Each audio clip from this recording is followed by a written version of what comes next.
Chapter 5. Wedge opened his arms wide and stretched. Standing on the patio of the Nakwazar facility's only above-ground building, he looked out over rolling hills carpeted with golden grasses. The breezes that stirred eddies and currents into them warmed him and began to take the chill out of his clothes. He pulled off his jacket and slung it over his shoulder. I need an hour or two of sun and warmth before I head back in there. After the morning council session had adjourned, Wedge and Sam had returned to Admiral Akbar's quarters and discussed the problems with conquering Coruscant. Because of Nakwazar's arid climate, Akbar's quarters had been fitted with a humidification system that made the environment more suitable for the Mon Calamari. For Wedge and General Sam, the humidity thickened the air to the point where it seemed to drag on them and tire them out. Wedge smiled as he watched a herd of wildernerfs spread out and over a far hill like an inky black stain on the golden carpet. He recalled a promise he had previously made to himself to return to Nakwazar and take some time to relax. He had wanted to remember what he was fighting for, and this world had seemed the sort of place where he could find some peace. Now I'm back, but there's no peace to be had. Would that some of this tranquility would sneak into our deliberations. Wedge spun around. Highness? Leia smiled at him. Wedge, please, not so formal. We've known each other for too long to stand on ceremony. He nodded sheepishly. I know that, but things have changed. Look at you. I can still see the Leia Organa who waited anxiously for Luke's return from the Death Star at Yavin. But the others, they all see you as Alderaan's representative to the Provisional Council. I have no intention of seeming familiar or disrespectful.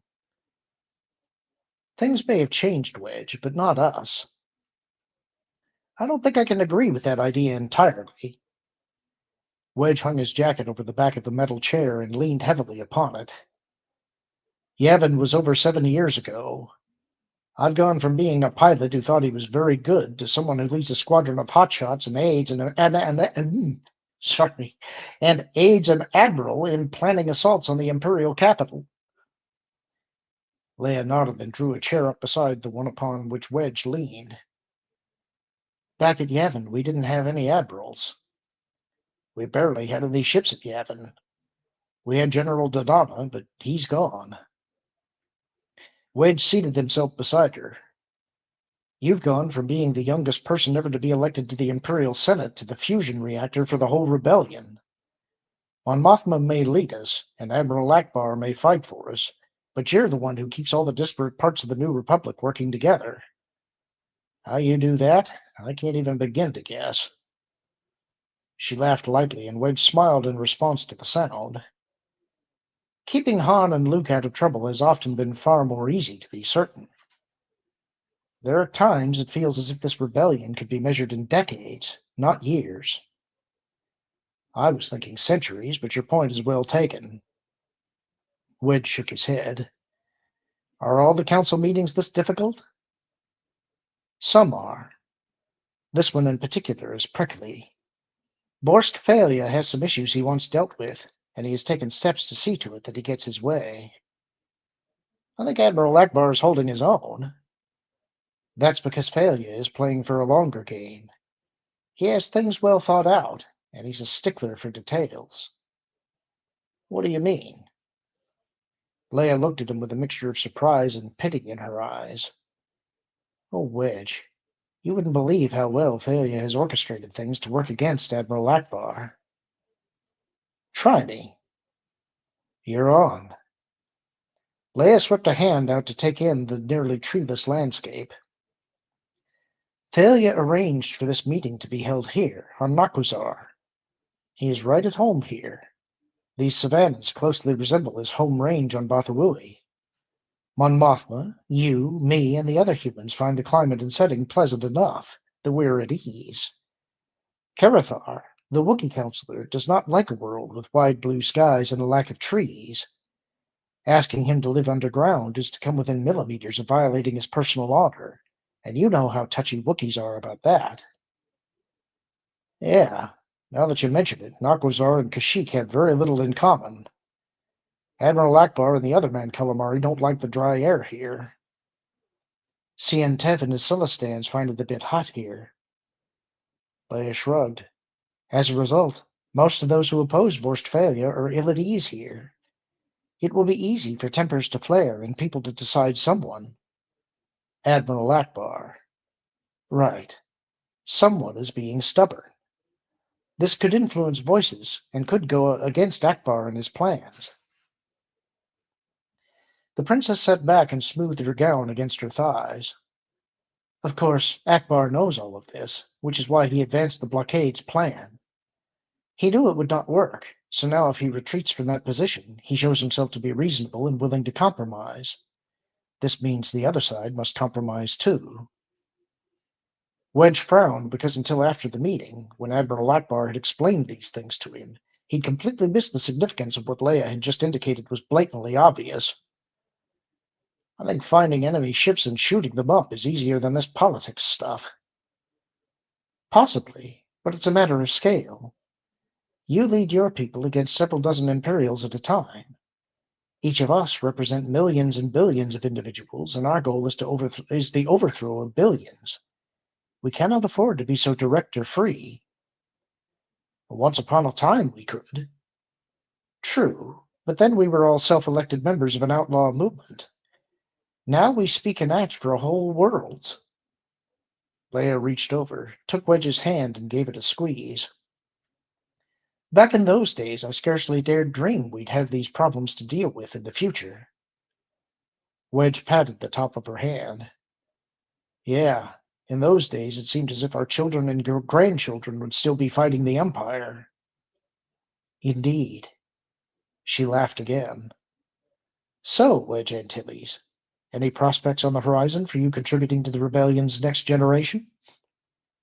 Me? I have all the children I need in my squadron. He saw sadness wash across her face. It's not that bad. I have friends. I just don't have the time to go courting. You found someone and you weren't even looking. It seems to happen that way, so I'm not terribly worried. And what about you and Han? We're happy when we get to see each other. It's kind of rough on a woman to finally admit you love someone and then have him frozen in carbonite for the better part of a year. Then again, during that time, he didn't find little ways to irritate me. That's his nature, though. He's chaos incarnate. Wedge smiled. Han Solo. You have to love him or freeze him in carbonite, I know. Leia stared wistfully off into the distance. He's a good man. Even with his quirks and rough edges, I don't think I can find better in this galaxy. And I'm not really interested in looking either. But there are times when I wonder, why him? If you ever have doubts, serious doubts, come see me. I can give you a dozen reasons to answer that question. Not the least of which is that it takes a guy as fast and sharp as Han Solo to keep up with you, Leia. Wedge let go of her hand and stretched again. What about Luke? How's he doing? He's doing well. He's continuing his Jedi training. He's also been traveling around the galaxy trying to recover any artifacts or documents that will fill in the background of the Jedi Knights. The Emperor's attempt to exterminate the Order was very effective. Only the histories written in his order remain, and they're long on fabrication. Luke says they have nothing serious to offer by way of instruction for a Jedi, though a couple of the treats suggest exercises that are designed to lure a potential Jedi over to the dark side. That's nasty, and rather typical of the Emperor. He was evil, and just as bad, quite thorough in his methodology. Leia sighed. Luke has designed a regimen of exercises and has convinced me to start training.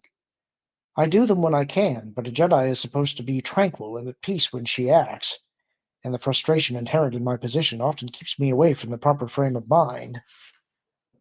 I can imagine. The next time you see him or speak with him, tell him he's welcome to fly with Rogue Squadron whenever he wants.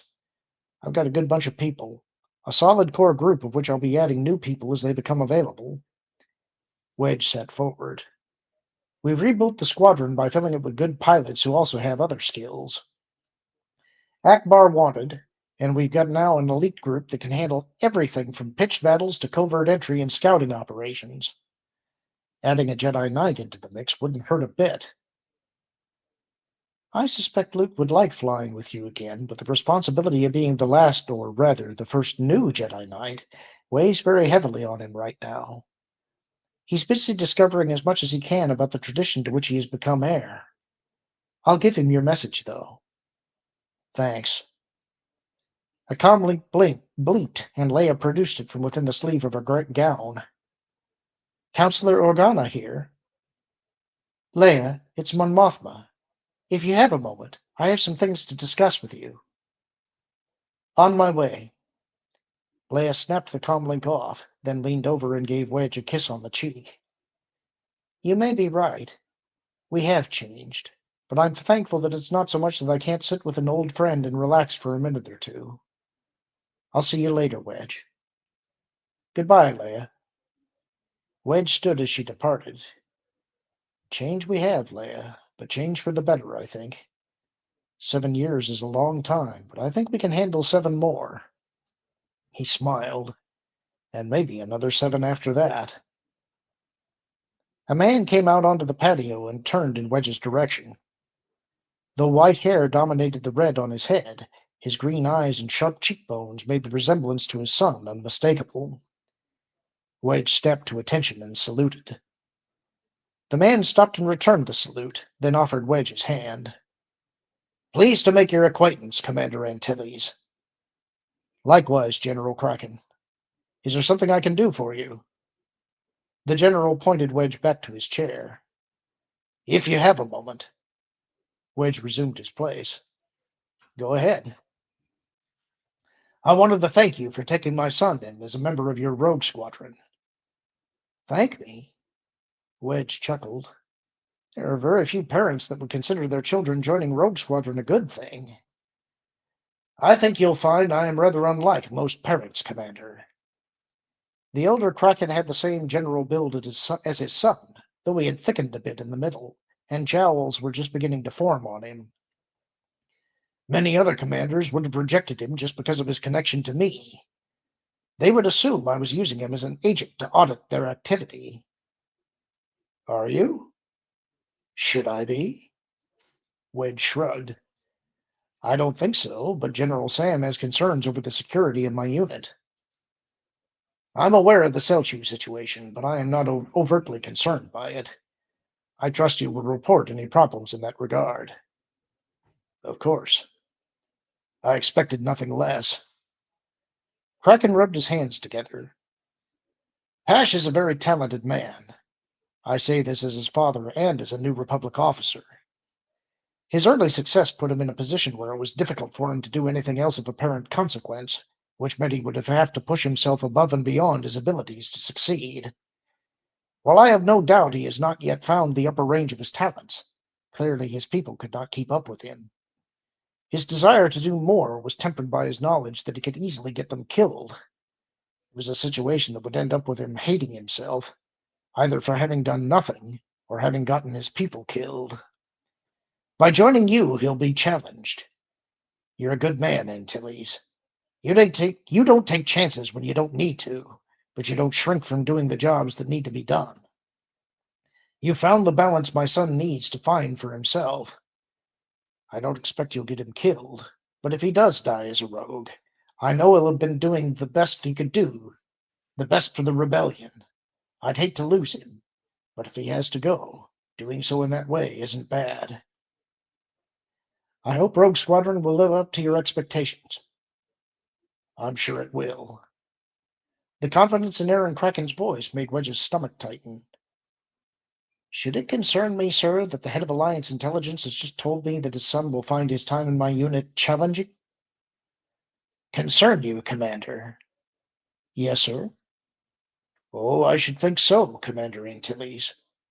Cracken nodded solemnly. Very much so indeed. That's the end of the chapter. Hope you enjoyed it. Talk to you soon.